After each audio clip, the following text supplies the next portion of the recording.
Single recipe అయినా చాలా టేస్టీగా సింపుల్ ఇంగ్రీడియంట్స్తో టేస్ట్ ఛాలెంజింగ్ రెసిపీస్ ఈ వీక్ అంతా నేను చూపిస్తూ ఉన్నానండి. తప్పకుండా యూటిలైజ్ చేసుకోండి. అయితే ఈ రెసిపీ కోసం ఇది క్యాప్సికమ్ ఆనియన్ టొమాటో కర్రీ అనమాట. ఇక్కడ మనకి ఇంగ్రీడియంట్స్ రెగ్యులర్గా తెలిసినవే, కాకపోతే వండే విధానం కొద్దిగా మార్చి మనం వండుతున్నాం. ఇక్కడ ఉల్లిపాయలు కనుక మీరు గమనిస్తే కాస్త ముందు భాగం వెనుక భాగం నైఫ్తో కట్ చేసుకొని, కిచెన్లో ఎప్పుడూ కూడా నైఫ్ అనేది పదునుగా ఉండాలండి. మనము పదును చేయడానికి మనకి పెన్సిల్ షార్ప్నర్ లాగా నైఫ్ షార్ప్నర్ మనకు ఆన్లైన్లో చాలా తక్కువ ప్రైస్లో, అంటే 70 రూపీస్లో కూడా దొరుకుతుంది. ఒకవేళ తెలియని వాళ్ళకి ఇన్ఫర్మేషన్ అండి. దాన్ని ఏమీ లేదు, మనకి ఎప్పుడైనా నైఫ్ బ్లంట్ అయినప్పుడు దాన్ని బాగా షార్ప్ చేసుకొని తిరిగి ఉపయోగించుకోవచ్చు. అయితే ఈ యొక్క ఉల్లిపాయని ముందు భాగం వెనక భాగం రెండు కట్ చేసుకొని 2 భాగాలుగా దాన్ని విడదీసి మళ్ళీ కట్ చేసుకున్న తర్వాత ఒక్కొక్కటి లేయర్స్ లాగా సపరేట్ చేయడం అనమాట. ఫ్రంట్ పార్ట్ కనుక కట్ చేయకపోతే లేయర్స్ విడిపోవు. అయితే ఈ లేయర్స్ అన్నీ సపరేట్గా చేసుకొని పక్కన పెట్టుకోవాలి. ఆ తర్వాత 3 టమాటాలు చిన్నవి తీసుకొని మీడియం సైజ్ ముక్కల్లాగా కట్ చేశాను. మీరు వీడియోలో గమనించవచ్చు. క్యాప్సికమ్ కూడా పెద్ద ముక్కలైనా కూడా బాగుంటుంది కర్రీ. మనకి మీడియం సైజ్ లాగా నేను కట్ చేసి పెట్టుకున్నాను అనమాట. పెట్టుకున్న తర్వాత స్టవ్ మీద ప్యాన్ పెట్టి అందులో ఒక నిన్న నాకు టైం అస్సలు లేదండి. కిచెన్ అంతా కూడా ఓవర్ హీట్గా ఉంటుందన్నమాట. వంటింట్లోకి వెళ్ళిన వెంటనే అసలు టెంపరేచర్ ఎక్కువ అయిపోవడం వల్ల ఏమో అసలు కిచెన్లో చాలా ఎక్కువగా హీట్ అనిపిస్తుంది. తొందరగా కంప్లీట్ చేయాలనే ఉద్దేశంతో ఒక 2 to 3 spoons cooking oil add చేశాను. కానీ ఈ కర్రీకి అస్సలు అంత అవసరం పడదు. ఎక్సెస్ ఆయిల్ మనం ఎలిమినేట్ చేసేయచ్చు. 1 స్పూన్ కుకింగ్ ఆయిలే మనకి సరిపోతుంది. తొందరగా కుక్ అయిపోవాలన్న ఉద్దేశంతో చేశాను.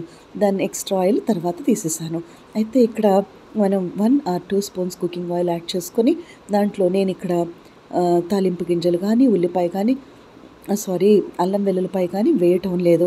జస్ట్ మన కూరగాయ ముక్కలు ఇందులో టేస్ట్ ఎలివేటర్స్ అనమాట. 1 కప్పు టమాటా ముక్కలు, 1 కప్పు క్యాప్సికమ్ ముక్కలు, 1 కప్పు లేయర్స్గా విడదీసినటువంటి ఉల్లిపాయ ముక్కలు, ఇవన్నీ కూడా వేసి ఫస్ట్ స్టార్టింగ్లోనే మనం అందరూ లాస్ట్కి ఒక్కొక్క ప్రాంతంలో ఒకలా చేస్తాం కదా. నా అడ్వైజ్ ఏంటంటే బిగినింగ్లోనే 1/2 చెంచా పసుపుకి, 1/2 చెంచా ఉప్పు, 1/2 చెంచా కారం, 1/2 చెంచా ధనియాల పొడి, 1/2 చెంచా గరం మసాలా టేస్ట్ ఎలివేటర్. నేను చేసినట్టుగా మీకు రావాలి కాబట్టి చెప్తున్నానండి. ఏదో ప్రమోషన్ అని అసలు అనుకోకండి. టాటా సంపన్న వాళ్ళది కారం కానీ గరం మసాలాలు కానీ చాలా రుచిగా ఉన్నాయి. ఎందుకంటే నాది ప్యూర్ వెజిటేరియన్ ఛానల్ కాబట్టి నాకు మసాలాలు అనేవి ప్రిడామినెంట్గా ఉండాలి. అది ఘాటు కానీ ఆ స్మెల్ కానీ నాకు ఎక్కువగా ఇష్టం ఉండదన్నమాట. కొంచెం మైల్డ్గా ఉంటేనే తినగలుగుతాము ఫ్యామిలీలో. అందుకని నేను ఎత్తుక్కుంటాను ఎలాంటి మంచి గరం మసాలాస్ ఏమైనా దొరుకుతాయా అని. అయితే టాటా సంపన్న దాంట్లో నాకు ఈ దాల్ తడ్కా ఒకటి బాగుంది, మసాలా జనరల్ వెజిటబుల్ మసాలా బాగుంది, తర్వాత గరం మసాలాస్లో పావ్ భాజీ మసాలా బాగుంది. అవన్నీ కూడా 1/2 చెంచా చొప్పున కొద్దిగా వేసుకుంటూ వచ్చాను. అదే టేస్ట్ ఎలివేటర్గా నాకు అనిపించింది. ఇందులో మనం తాలింపు ఏమీ కంపల్సరీ కాదు, అలా అని అది వేయకూడదని కూడా కాదు. మనకి ఇట్లా సింపుల్ ఇంగ్రీడియంట్స్తో ఎలా ట్రై చేయొచ్చు ప్రతి దాంట్లో అన్నీ వేయాల్సిన అవసరం లేదని నాకు అనిపిస్తుంది. ఎందుకంటే చూడండి, అవన్నీ వేగటానికి ప్రాపర్గా ఉడకడానికి మనకి టైం లెందీగా అనిపిస్తుంది కొన్నిసార్లు. అంటే మిగతా ఇంగ్రీడియంట్స్ గురించి చెప్తున్నానండి. అల్లం పచ్చివాసన పోయే వరకు వేగకపోతే బాగోదు కదా. ఇందులో అల్లం కంపల్సరీ ఏమి కాదు, అది మనం ఎవరిష్టం వాళ్ళదనమాట. అయితే ఇక్కడ నేను అన్నీ వేసిన తర్వాత ఇందులో ఫస్టే మనం పసుపు, ఉప్పు, కారం, ధనియాల పొడి, జీలకర్ర పొడి, గరం మసాలా అన్నీ వేస్తాం కదా. వేసినప్పుడు ఒక 1/2 కప్పు అండి, మనకి పుల్లటి పెరుగైనా పర్వాలేదు, ఫ్రెష్గా ఉన్నటువంటి పెరుగైనా కూడా వేసేసి మనకి ఇక్కడ కర్డ్ అనమాట, దహీ ఆర్ కర్డ్ అంటే దహీ క్యాప్సికమ్ ప్యాజ్ అంట, దహీ ప్యాజ్ కర్రీ అంటాం హిందీలో. అంటే ఆ యొక్క చక్కగా కర్డ్తో తయారు చేసేటువంటి వాళ్ళకి బాగా ఇష్టం. ఈ నార్త్లో చాలా బాగా ప్రతి దాంట్లోనూ వాళ్ళు పెరుగు వేస్తారనమాట. ఎందుకంటే ఈ వేడికి ఈ పెరుగు వేసుకున్న రెసిపీస్ అయితే చాలా సూతింగ్గా సాఫ్ట్గా ఉంటాయి.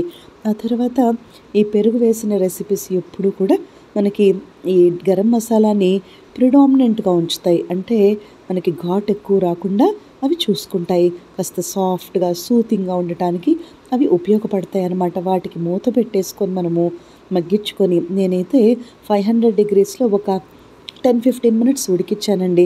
ఫాస్ట్గా చేయదలుచుకోలేదు ఈ కూర, కొంచెం అలా స్లో ఫ్లేమ్కి మగ్గాలని నేను ట్రై చేశాను. కొద్దిగా వాటర్ వేసుకోవచ్చు, చాలా కొద్దిగా, మీకు పెరుగుతోనే సరిపోతుంది వాటర్ కంటెంట్, ప్రత్యేకంగా అక్కర్లేదు.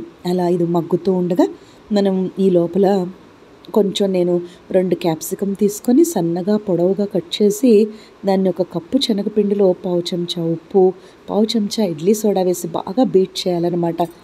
అలా బీట్ చేసిన తర్వాత దాంట్లో ఒక 2 చిటికెలు బేకింగ్ సోడా సరిపోతుంది, ఎక్కువ పట్టదు. మనం ఎక్కువసేపు బీట్ చేసినప్పుడు కేక్ ప్రిపరేషన్కి ఎలా అయితే బీట్ చేస్తామో అలా శనగపిండిని బీటర్ తీసుకొని బీట్ చేస్తే చాలా మంచిగా వస్తుందన్నమాట. బజ్జీ అనేది బాగా ఉడికినట్టుగా వస్తుంది. క్యాప్సికమ్ని కొంచెం డిప్ చేసేసి నేను ఒక 2 సన్నగా పొడవుగా తరిగినటువంటి క్యాప్సికమ్ ముక్కలు వేసి మిర్చి బజ్జీ బదులు క్యాప్సికమ్ బజ్జీలాగా చేశాను. ఈ రెండిటి కాంబినేషన్ బాగుంటుంది. వేడి వేడి అన్నంలో కొద్దిగా బజ్జీ, కొద్దిగా క్యాప్సికమ్ కర్రీ, ఇది టమాటా దహి కర్రీ ఎంత బాగుందంటే కూర అంత డివైన్గా ఉంది. చక్కగా మనం డెలీషియస్గా తినచ్చు. ఇక్కడ మనం అర్థం చేసుకోవాల్సింది ఒకే ఒక్క పాయింట్ అండి. ఇంత వివరణ మీకు ఎందుకు ఇస్తున్నానంటే, మొన్న నేను ఒకసారి ఎప్పుడో ఈ మధ్య రీసెంట్ లాస్ట్ వీక్లోనే ఈ 3-4 డేస్ బ్యాకే బయట నుంచి అన్ని ఫుడ్ నేను తీసుకొచ్చాను. అంటే బిర్యానీస్ అని, కర్రీస్ అని, లేకపోతే స్నాక్స్ అని, అవన్నీ. కానీ నాకు జనరల్గా నా పర్సనల్ ప్రాబ్లం ఏంటంటే అన్ని ఆయిల్స్ నా గట్కి సెట్ అవ్వవండి. రెండోది నాకు నా చేతి వంటే నాకు కమ్మదనాన్ని ఇస్తుంది. నేను ఎవరి మీద కూడా డిపెండ్ అవ్వలేకపోతున్నాను. ఎందుకంటే ఒక్క ముద్ద తిన్నా కూడా దాన్ని నేను చక్కగా నాకు నచ్చినట్టుగా వండుకోగలుగుతున్నాను. అదే మన ఆవకాయ పప్పు నెయ్యి ఛానల్ యొక్క ముఖ్య ఉద్దేశం కూడా. ఇంట్లో ఫ్యామిలీ మెంబర్స్ అందరూ కూడా ఎప్పుడో ఒకసారైనా టైం ఉన్నప్పుడైనా ఎవరికి వాళ్ళు చిన్న చిన్న రెసిపీస్ చేయటం వల్ల ఇంట్లో మదర్ మీద బర్డెన్ పడకుండా ఉంటుందేమో, నాకైతే అలా అనిపిస్తుందండి. ఎందుకంటే తినటం చాలా తేలిక, వండటం చాలా కష్టం. అందుకే మన ఆవకాయ పప్పు నెయ్యి ఛానల్ ముఖ్య ఉద్దేశం ఏంటంటే ఆన్ స్క్రీన్లో ఎంత ఈజీగా చూపిస్తామో ఆఫ్ స్క్రీన్లో అంత సింపుల్గా చేయగలిగితే ప్రతిరోజు ఇంట్లో మనం చక్కగా టైంకి వండుకోగలుగుతాం. ఎప్పుడైనా మనకు టైం దొరికినప్పుడు చక్కటి బాగా ఎక్కువగా కూడా టైం తీసుకొని వంటలు చేయొచ్చు. అలా టైం లేనప్పుడు సింపుల్గా కూడా మనం కుక్ చేయడం నేర్చుకోగలిగితే అందరికీ ఉపయోగకరంగా ఉంటుందని నా పర్సనల్ ఒపీనియన్ అండి. ఎవరిని నేను ఇబ్బంది పెట్టాలని కాదు. ఎందుకంటే నాకు గమనిస్తే పొద్దున్న బ్రేక్ఫాస్ట్, మధ్యాహ్నం లంచ్, సాయంత్రం డిన్నర్, మధ్యలో స్నాక్స్ అన్నీ కూడా నాయి మోస్ట్లీ అన్నీ హోమ్ మేడ్ ఫుడ్సే ఉంటాయి. అట్లా చాలా డిఫికల్ట్ కదండి. ఎందుకంటే పని మనిషి కానీ వంట మనిషి కానీ నేను పెట్టుకోలేదు. నాకు అంత డిస్కంఫర్టబుల్గా అనిపిస్తుంది. దాని బదులు అంటే వాళ్ళు రావడానికి లేట్ అవ్వచ్చు, మనకి ఇబ్బందిగా ఉండొచ్చు, ఇంట్లో పిల్లలు ఆగరు. దాని బదులు ఎలా అనేది నేను ఎక్కువగా ఆలోచన చేశానన్నమాట. కిచెన్ ఎలక్ట్రానిక్స్ మీద డిపెండ్ అవ్వడం వల్ల కూడా మనకి కొంత వర్క్ బర్డెన్ అనేది తగ్గిపోతుంది.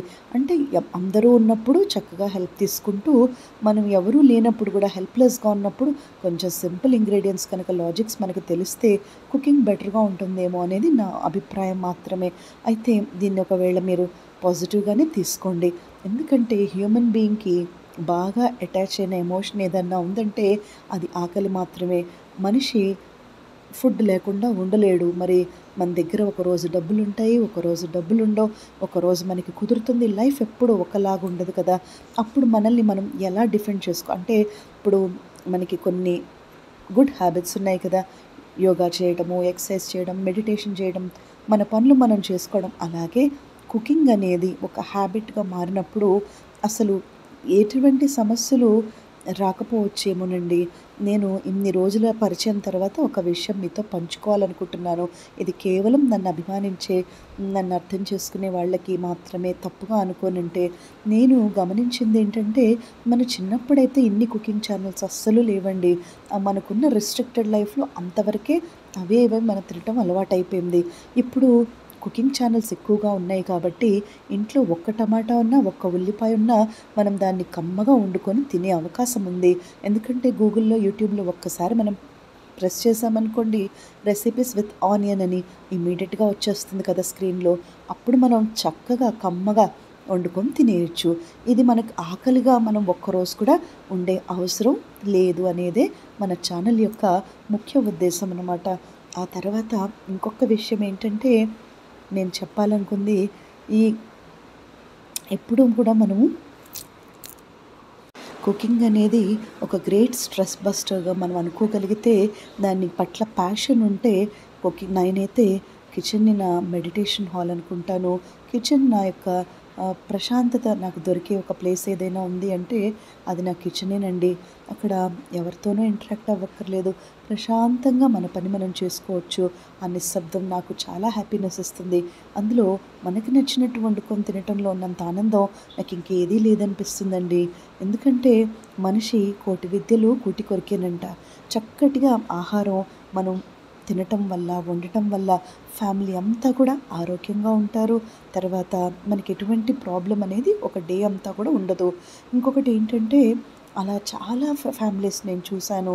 ఎందుకంటే చిన్నప్పుడంతా ఎడ్యుకేషన్ మీద మనం కాన్సంట్రేషన్ ఎక్కువైపోయి ఈ పనులు మనకి అలవాటు లేవు.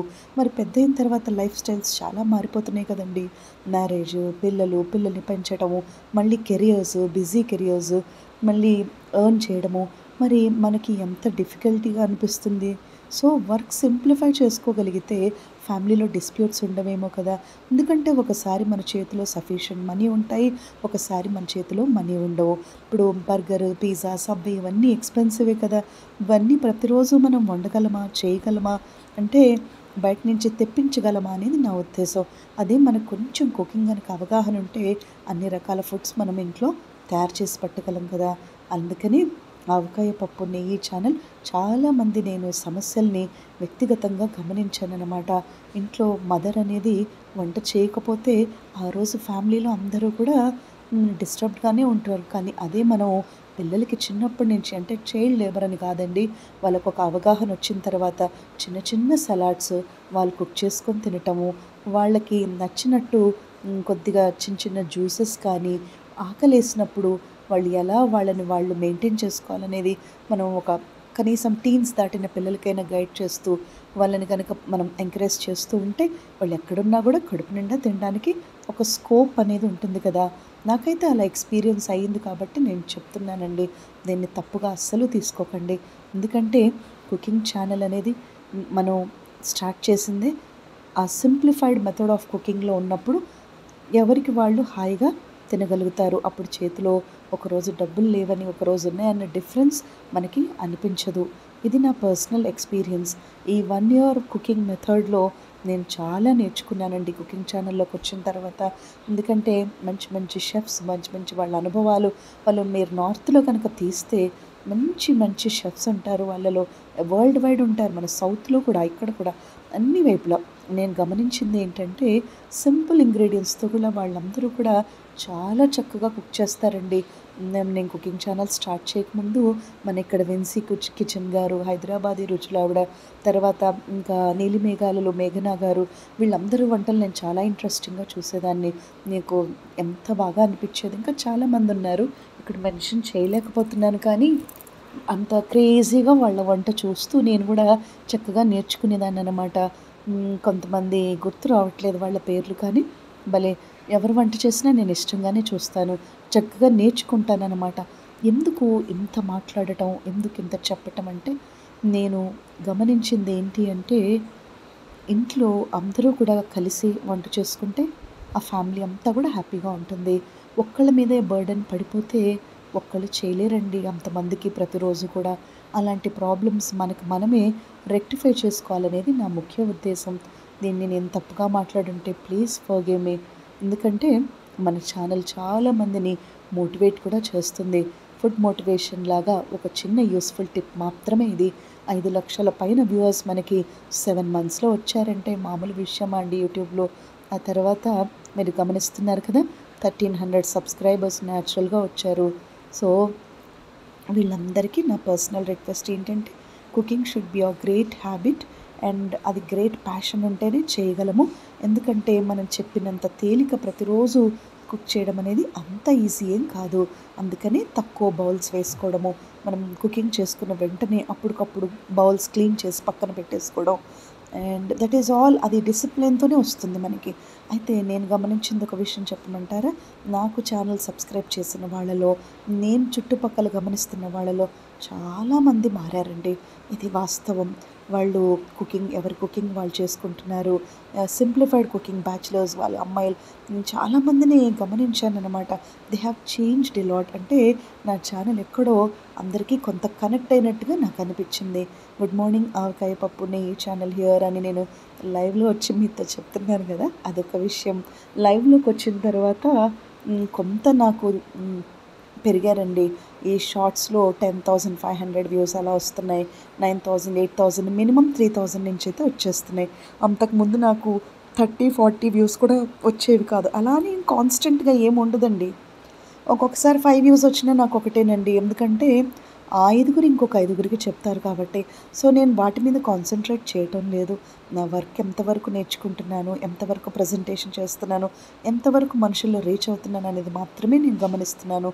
ఎందుకంటే సక్సెస్ అనేది ఎప్పుడూ ఒకలాగా ఉండదు. Please give your blessings. Thank you.